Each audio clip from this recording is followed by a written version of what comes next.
Hey, happy campers, Todd here, Great American, and today we're talking about roof vents for our Habs Helpful Hack.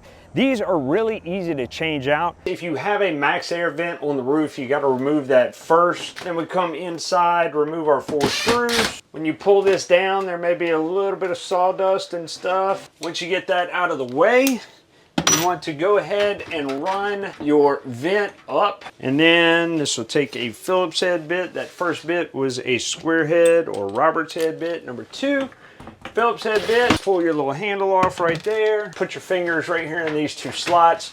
Squeeze it together. That pulls the whole thing down. Have our 12-volt wiring for our fan to our switch on this one. Now our handle ended up dropping that back down, but we lift it back up. Then you have these 2 screws on the actual lift mechanism. Unscrew those. So once you get those 2 screws off of this extension arm right here, we can now see that we can lift our hinge up, now push this down enough to where it will slide off like that.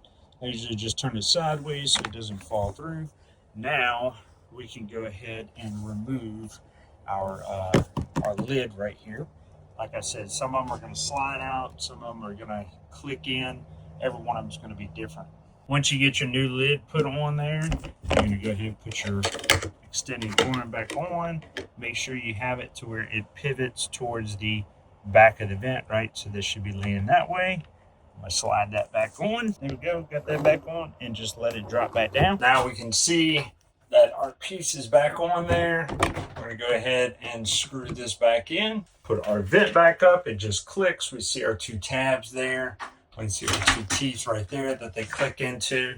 Then, of course, we'll put our shroud back on with our handle. You may have some different vents out there. This one right here in particular, all you got to do is raise it up all the way, and there's a pin up there on the arm right there. You can just take that pin out from the outside without having to take any of this apart right here. Whole lot easier to change that vent out. Now there are different hinges, so it's very important that we take a picture of our hinge before we go to the store and order, and make sure we're getting the appropriate hinge to replace this. What's going to happen over time is sun is going to degrade this.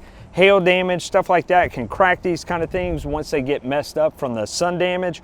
Hurricanes, high winds, anything like that can rip these off over the years after they get badly damaged by the sun. So you want to stay on top of it. If it's looking like it's in bad shape, replace it with a new one. Thanks for watching at Great American, where we bring the how-to to you.